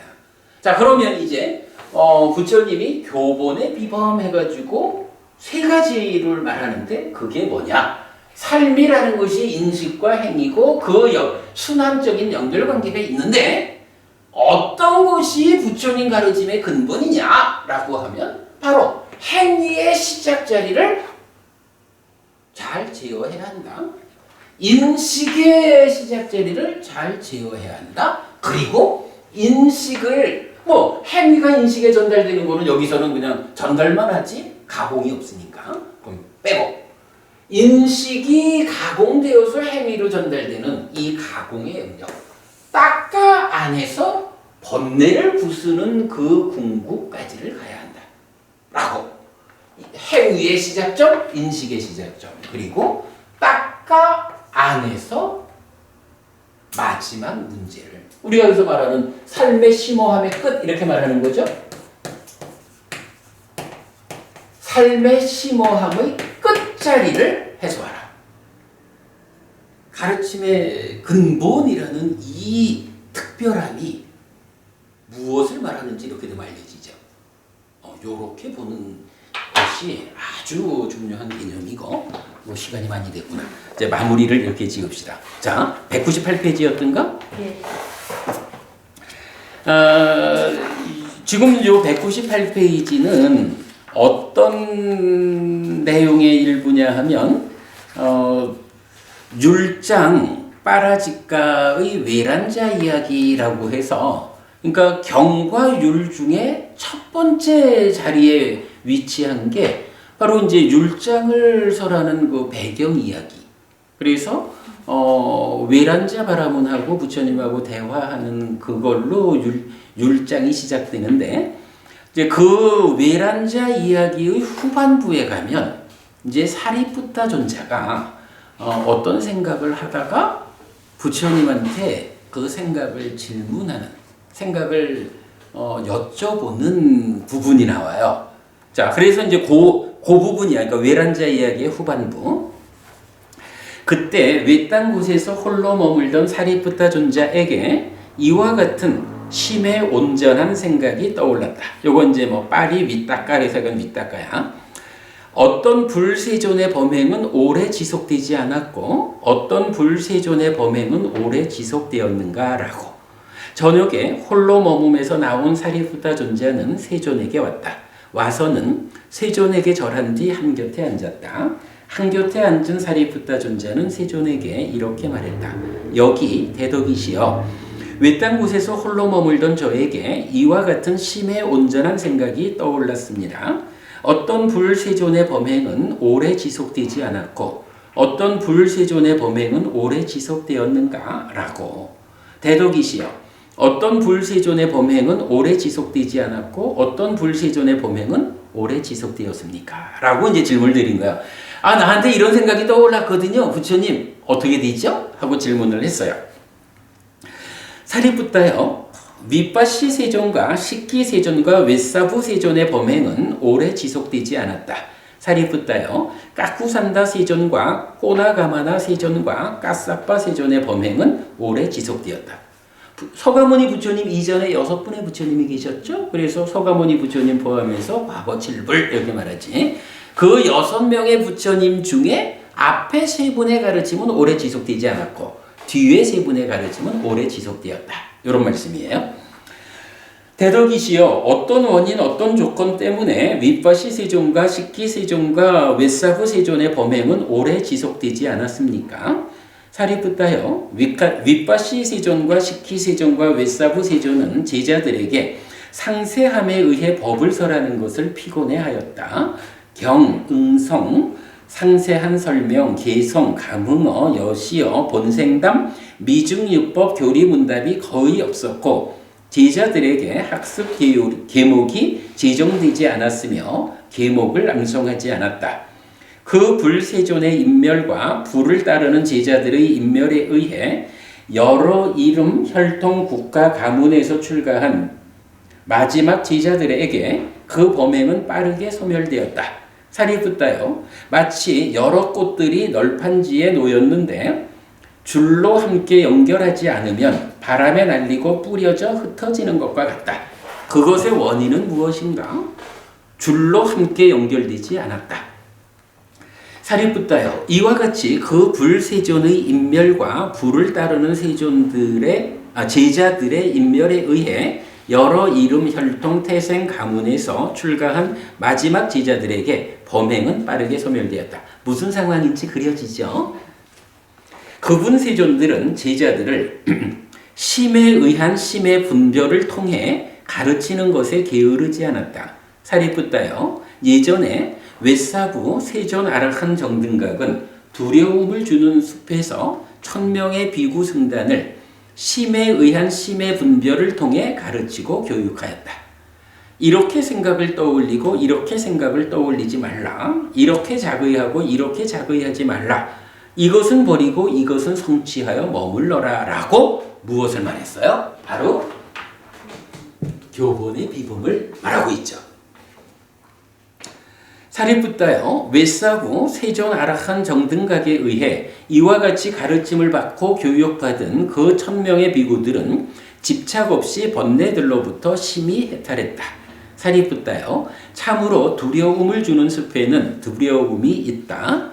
탐을 떠나지 못한 사람은 누구든지 그 두려움을 주는 숲에 들어가면 대부분 머리털이 곤두서게 된다.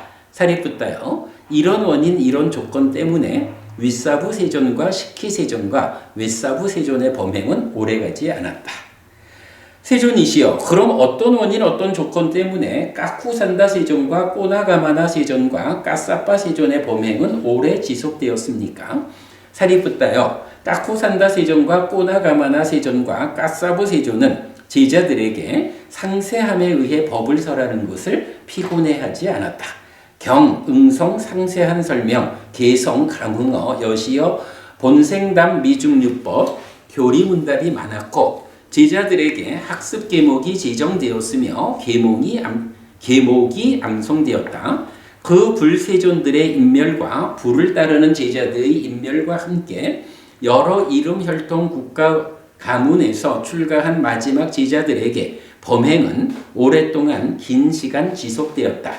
마치 여러 꽃들이 널판지에 놓였는데 줄로 함께 연결하면 바람에 날리지 않고 뿌려지지 않아 흩어지지 않는 것과 같다. 그 원인은 무엇인가? 줄로 함께 연결되었다. 사리붓다여, 이와 같이 그 불세존들의 인멸과 불을 따르는 제자들의 인멸과 함께 여러 이름 혈통 국가 가문에서 출가한 마지막 제자들에게 범행은 오랫동안 긴 시간 지속되었다. 사리붓다여, 이런 원인 이런 조건 때문에 까쿠산다 세존과 꼬나가마나 세존과 까사파 세존의 범행은 오래 유지되었다. 그때 사리푸타 존자가 자리에서 일어나 윗옷을 한쪽 어깨가 드러나게 입고 세존에게 합장한 뒤 세존에게 이렇게 말했다. 세존이시여, 세존께서 제자들을 위해 학습 계율을 지정하시고 계목을 암송하실 적당한 때입니다. 세존이시여, 그것을 위해 적당한 때입니다. 그러면 이 범행이 오래 지속되고 유지될 것입니다. 이게 무슨 얘기냐 하면 시간이 됐다고 부르시는구나. 이제 빨리 마칩시다. 이제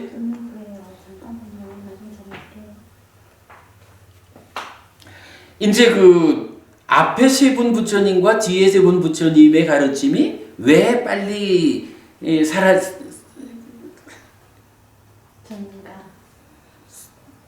빨리 사라졌고라고 표현했죠. 그리고 뒤에 세 분은 오래 지속되었는가? 이 이야기를 했더니 그 얘기가 뭐예요? 뭐 이렇게 그 많은 가르침들이 설해지고 계목이 적해지고 마치 널판지에 놓여 있는 꽃잎들을 줄로 묶어 놓으면 흩어지지 않는 것 같은 이런 이유 때문에 오래 지속되었습니다라고 말을 했단 말이죠. 그러니까 이제 사리푸타 존자가 부처님한테 부처님 그러면 지금이 계목을 설하실 때입니다. 이렇게 부탁을 다시 드린 거죠. 그런데 뒤에는 이제 읽지 않았어요. 부처님이 때가 되면 계목을 설할 것이다. 지금은 계목을 설할 때가 아니다. 이렇게 이제 말씀하신 거거든. 자, 여기에서 제가 왜 지금 이 외란자 이야기를 소개하냐 하면 여기에서 어떤 대목에서 이 교본의 비범, 이 가르침의 근본이 나타나고 있나요? 자, 앞에 세 분 부처님은 제자들한테 어떻게 한 거예요? 마음으로 마음을 분별해가지고 자! 이렇게 해라. 위타카를 잘 제어하고 자의를 잘 제어하고 딱가 안에서 번뇌를 잘 부숴라. 이렇게 요점을 직접 다 가르쳐 준 거야. 그랬더니 그 제자들 입장에서는 부처님한테서 직접 마음에서 마음을 통해가지고 이런 직접적인 가르침을 받은 제자들은 그게 무슨 말인지 아는 거예요. 그러니까 그 말씀을 직접 이해하기 때문에 바로 깨달음으로 탁 가는 거예요. 그런데 이제 세월이 지나면서 부처님도 돌아가시고 제자들도 돌아가시고 이래 되면 어떻게 돼? 그냥 가르침이라고 딱 전달되어 있는 게 뭐냐 하면 위따가, 자귀, 누진 뭐 이런 정도만 딱 남아있는 거잖아. 그러니까 그 뒤에 제자들이 아니 위따가라는 게 왜 무슨 의미인지 자귀라는 게 무슨 의미인지 이런 거 모르잖아. 그러니까 모르니까 어떻게 돼? 그 가르침이 오래 못 가는 거예요. 그 부처님들이 살아계셨던 그 시절에 직접 가르칠 때는 됐는데. 그런데 이제 뒤에 세 분은 어땠어요? 뒤에 세 분은 그렇게 한 게 아니라 많은 가르침을 설하고 계목도 설해준 거예요. 그러니까 그 얘기는 뭐냐 하면 자, 요점적으로는 지금 우리 서가모니 부처님도 그러잖아. 교본, 가르침의 근본이 뭐냐? 요 세 가지다. 그런데 이 세 가지를 알기 위해서는 굉장히 많은 가르침. 우리도 지금 그렇잖아요. 우리가 이렇게 메커니즘적으로 이 삶을 이해하고 가르침의 근본 자리가 여기다. 이걸 알기 위해서 저절은 니까야 전체가 공부된 결과로 나오는 거잖아.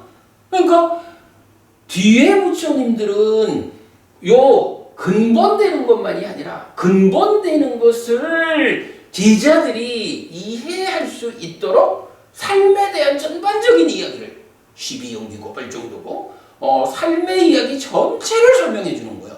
거기에다가 계목을 설함으로써 어떤 질서로 살아갈 때 공부를 할 수 있는지 이걸 다 해주니까 그것들이 힘이 되어가지고 오래 가르침이 유지된 거예요. 그러면 가르침의 가장 근본에 들어가면 무엇이 있습니까? 인식과 행위고 그 가공자리 해서 윗닦아와 작의와 누진이라는 개념이 있습니다. 이거 이해해야 하기 때문에 삶을 전체적으로 알아야 합니다. 계를 지켜야 합니다. 행위를 어떻게 단속해야 되는지 모든 가르침이 설해진 거라고.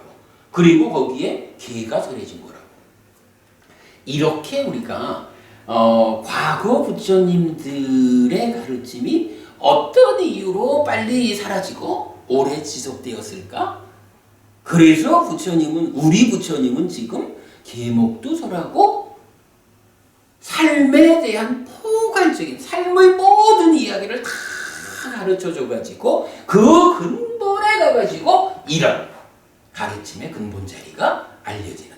그러니까 우리 같은 사람도 그 포괄적인 가르침을 부처님이 경으로 율로 남겨주셨기 때문에 그것을 배운 결과로 이 근본 자리에 대해서 알게 됐잖아.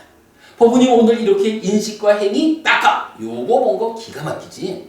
이게 가르침의 근본이요. 근데 이거 포괄적으로 사는 이야기를 경을 통해서 배우지 않았으면 이런 말을 누가 해준다 한들 알까? 이걸로 깨달을까? 못하잖아. 이렇게 지금 이제 가르침이 오래 유지되기 위한 조건 해서 이제 지금 부처님이 하실 바를 다 한 그 얘기를 이제 들려주고 여기에서는 이제 마무리를 우리가 요런 좀 봐요.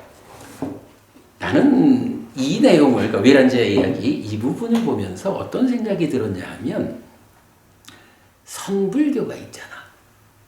화두를 주고 그냥 무 하든가 이먹고 하면서 사실은 화두 한 가지를 딱 찔러주고 그 화두로서 깨쳐라 라고 하는 게 어찌 보면 앞에 세 분 부처님이 근데 이제 그 세 분 부처님은 사실은 살아있는 동안 제자들을 직접 마음에서 마음으로 이렇게 이제 해주셨으니까 그 제자들이 그 가르침으로 깨닫는데 그런 마음으로 마음을 함께하는 이런 것도 없이 그냥 이먹고 무자와들을 개가 불성이 있을까 이런 화두가 주어졌다라고 하면 그런 화두를 받아가지고 어떤 방법으로 그걸 이해하고 계실까? 우리가 정말로 이 가르침의 근본이 되는 이 세 가지만을 딱 들었다라고 하면 무슨 수로 이 부분을 공부해서 깨칠까? 저는 약간 요걸 보면서 딱 그 생각이 들었어. 선불교적인 시도가 우리 부처님이 삶의 이야기 전체를 들려주면서 삶의 향상을 이끄는 이 방법하고 이런 차이가 있구나 라는 걸 보았어요. 자, 그래서 오늘까지 해가지고 예외가 없는 법의 과정과 관련한 이야기를 마무리했고 우리 아까 얘기했지만 이제 다음 주부터는 교본 가르침의 근본을 주제로 하는 경전들이 제법 좀 있는데 아주 우리 공부에서 중요한 주제예요. 다음 주부터 그 주제로 공부하도록 하겠습니다. 바깥분이 기다리신다. 빨리 가셔야겠다. 그래, 수고하셨습니다.